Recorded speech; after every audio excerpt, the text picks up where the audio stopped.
See this?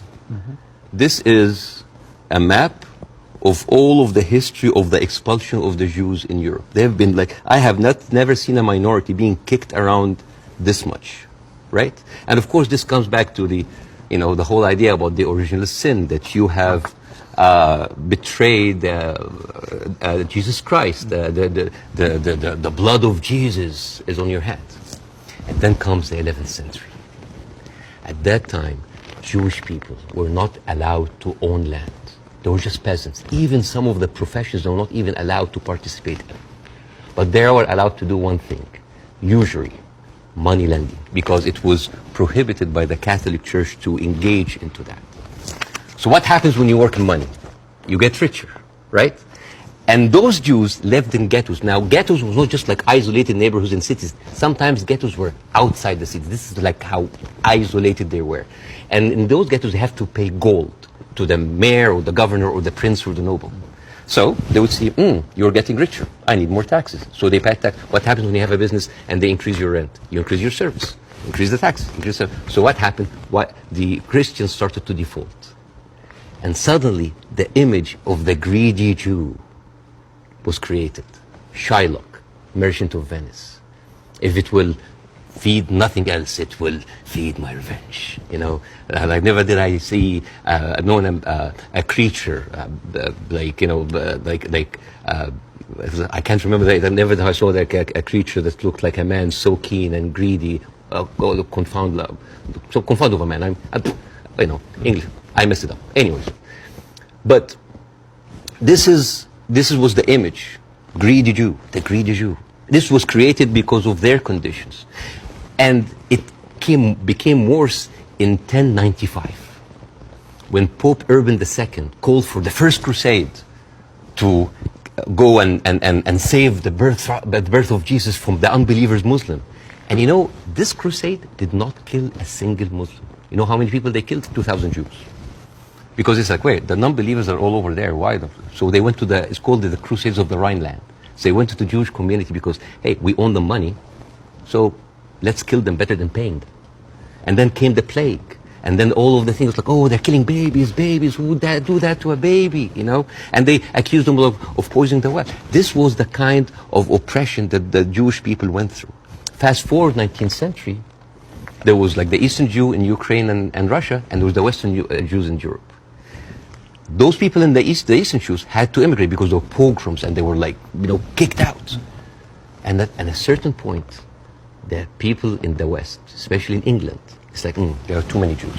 We need a solution. A solution for what? For the Jewish problem. So it's like we need to get rid of them.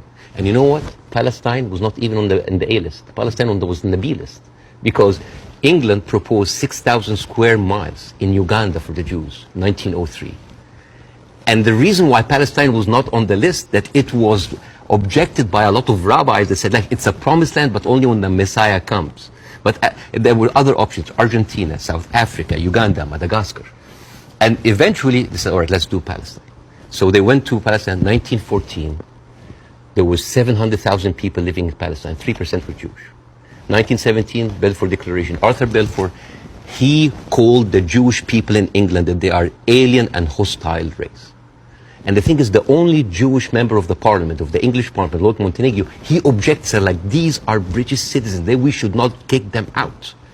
So they pushed them, but it was not going fast enough. Came the Nazis. And then it was not about the solution anymore. It was the end losing, the final solution by Hitler, because he needed an answer for the Jewish question, the Judefrage. And then, as you see, the Holocaust happened, the most orchestrated, industrialized, horrible genocide in our modern time. 6 million Jews died. So it accelerated, and they went. First of all, they left East Europe, and they went to West Europe, and they went to America, and they were turned down, and they were pushed towards Palestine. So by 1948, right before the declaration of the State of Israel, there were 2 million people living there. Only 30% of them was Jews. So the whole idea of a land without a people to a people without a land was a marketing thing. They were already Palestinians. So suddenly, from our perspective, the Jewish problem is not a Jewish problem, is not a Middle Eastern problem, is not an Arab problem, it is a European problem. it was pushed on us together with the guilt, because now we are the anti-Semite. Now we are the Jewish hater. And not just that, they took land. So people look at this like, why are we even, we had a lot of refugees coming in. And during that, there was a lot of, as you know, Zionist militia, the Aragon, the Haganah, all of these people were killing Palestinians. The famous massacre of Deir Yassin. You're talking about the atrocities of October 7th, it's horrible. But in the Arab mind, there is Deir Yassin, where there is an incredible movie called Tantoura, Tantoura, where the Israeli members of those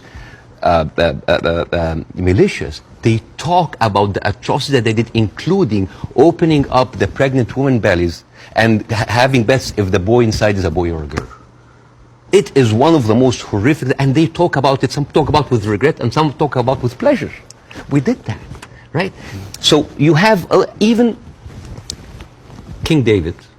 I think your Prime Minister, Mr. Sunak, was there. And if I was British, I would question this. Because as you know, King David was bombed by the Aragon militias. 91 British soldiers died. I don't know, if I was British, how come my Prime Minister would have the nerve to stay in that hotel? I mean, you know, the ghost of the 91 British soldiers, that must be haunting for them. You see? So when you see all of that, and you see that suddenly, overnight, 1948, there were 1.5 million Palestinians, half of them, 3/4 of them were overnight pushed into refugees. Yeah. And this is why it's called the Nakba, the catastrophe. So now we have all of this building up into the minds, and suddenly this was like a conflict, a hate, a problem that we didn't have to do anything with. This was basically pushed on us by the Europeans. You see, so this is why it is important to say that. And I'm not saying that just like, oh, let's wipe out the state of Israel, let's like push them in the sea. No, but it's important when you talk about the conflict that you talk about the root causes. Right? No, there was like a vibrant Palestinian culture happening over there. And right now they are erasing this culture. Suddenly I'm thinking of like Israeli feta cheese, Israeli hummus. Oh, that's an insult. Israeli hummus. Come on. I mean, take the land, but leave the hummus, man. I mean, come on. I mean, that's not fair. You are someone who's always spoken against cancel culture. Right now, a whole culture